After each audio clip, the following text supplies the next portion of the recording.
When Justine introduces me, it sounds like I traverse a lot of different boundaries, and I do that in my work, but I often find that the reality of what I do sometimes just looks like sitting in a room thinking about sex a lot. And, you know, it's probably not even the best thing to say to you when I'm here trying to win friends and influence people, but nevertheless it's true. And it's absolutely not where I thought I would be when I started my gender studies degree almost 15 years ago. See, I've always been fascinated by sex differences and what it really takes to empower men and women to be men and women. I initially started looking at this from a framework of feminist theory back in my undergrad days, where I was elected and represented over 50,000 female students on my campus. After that, I worked as a life coach and a business coach, and a lot of what I dealt with my clients was about empowering them in their interactions with the opposite sex. So you can imagine that by the time I came to do my PhD in psychology, I felt I had a pretty good understanding of gender relations.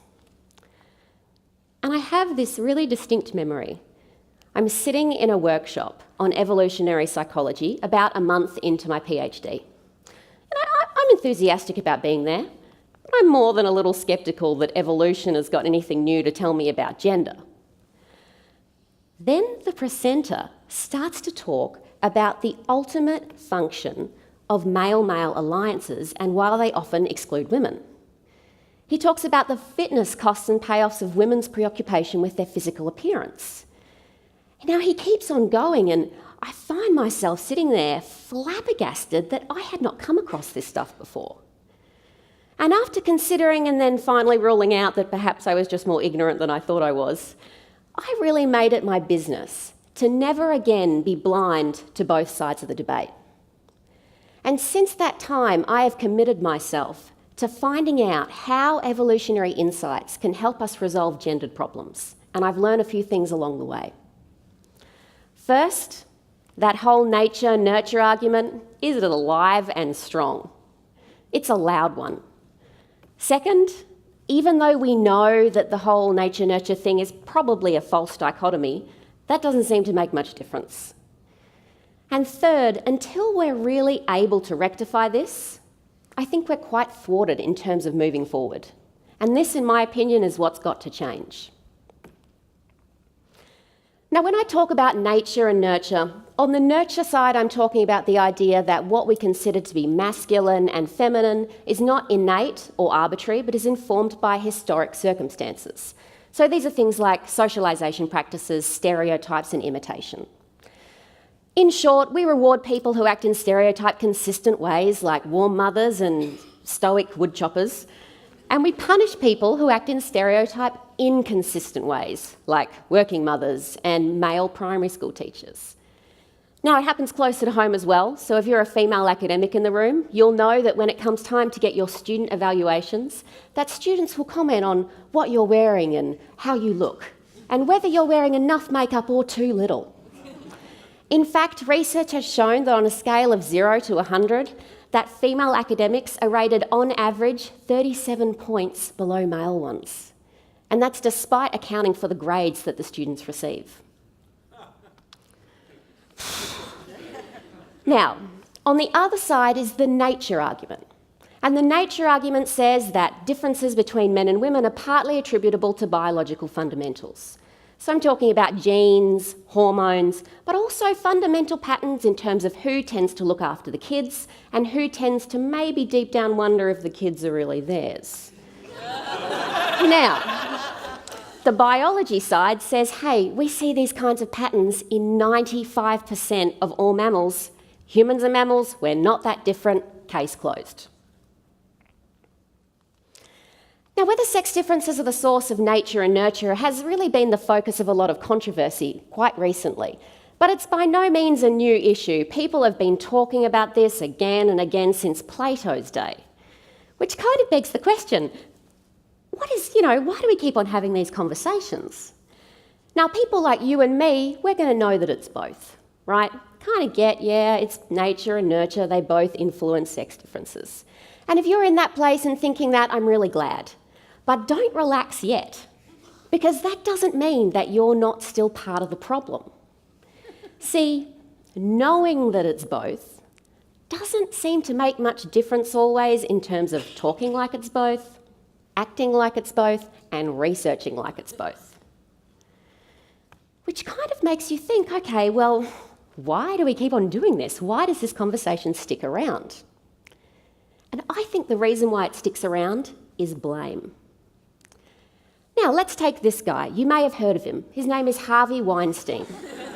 He is a major donor to progressive causes. He's also a very famous Hollywood producer who has been in the spotlight a lot recently.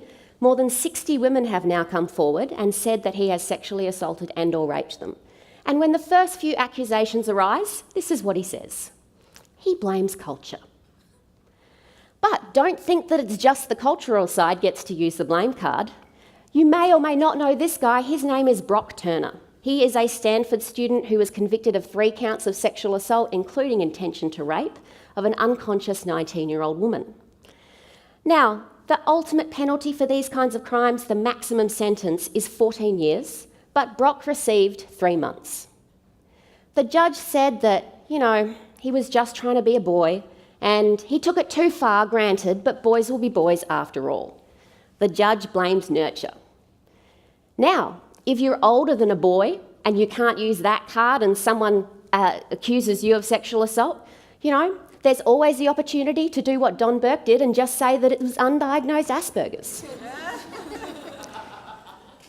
The opportunity to blame is always there. And I think we can be big enough to admit it. It can be nice to have something to blame sometimes, right? My husband and I have this little secret thing that we do, that whenever one of us doesn't do something around the house that we know we should have done, we blame the dog. In fact, we even blame a dog that doesn't live in our house anymore, but nevertheless, it's nice to blame something else. See, nurture blames culture. Oh, I'm just the product of my environment. Nature blames biology. Hey, buddy, I am the result of 200,000 years of evolution, I just do. The other reason I think this whole dichotomy sticks around is fear. And when you think about that, the fear often applies to the biological side of things. It kind of does make sense. We have not been very responsible at using biological ideas to empower the masses. Dare I mention eugenics? Or how about phrenology? If you don't know that one, Google it, a bundle of laughs. Then there was the idea that women's wombs used to wander throughout their body and react to certain things, and sometimes that wandering womb would make them hysterical. This was a real thing, okay? I'm not making this up. Now, the concern is that if we accept that some sex differences are biological, it means that we need to accept things like sexual assault, male-male aggression, and traditional sex roles. And we might not want to accept those things, so we say we won't look at the biology card. But that fear makes us hesitant around accepting biological truths, and we remain stuck having the wrong conversation. Now, here's the conversation I think we should be having. Ultimately, whether sex differences are due to nature or nurture is really superfluous if we don't also grasp that we have a choice. See, Weinstein may like to say that he just did those things because of culture. Brock Turner may console himself at night by saying that, he was just trying to be a boy. But you and I, we know they had a choice, don't we? We have each been confronted in situations in life where we had the opportunity to do the right thing, the wrong thing, or something in between, and we chose.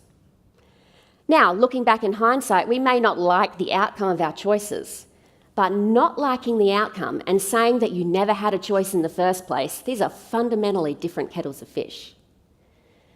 And I think that when we start to deny the choice that we have in our own actions, we tend not to see it and even to mischaracterise that choice in other people as well.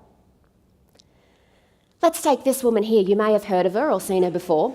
She's probably the most photographed woman in human history, but what makes her so different is she's done a lot of it herself, in fact, most of it herself. On a recent 4-day vacation to Mexico, it's rumoured she took 6,000 selfies. It's 1,500 selfies a day. Is she just a passive tool of the patriarchy, commodifying her own bodies to suit the interests of men? The commodification part, yeah, I mean, I can kind of get that. The passive part, I doubt it. She is worth $175 million. She's a producer of that TV show. She has her own makeup line that's sold out within 3 hours of debut. She has an app. I don't know what for, but she's got one. I'm sure it's popular. She makes more money than her uber-famous husband, Kanye West. See, she is strategizing and fulfilling on her interests, and she is outrageously benefiting from it. And these kinds of sexy selfies is one of the ways that she does it. Could the same be said for other young women who engage in this kind of sexy selfie behaviour but don't have their own TV show?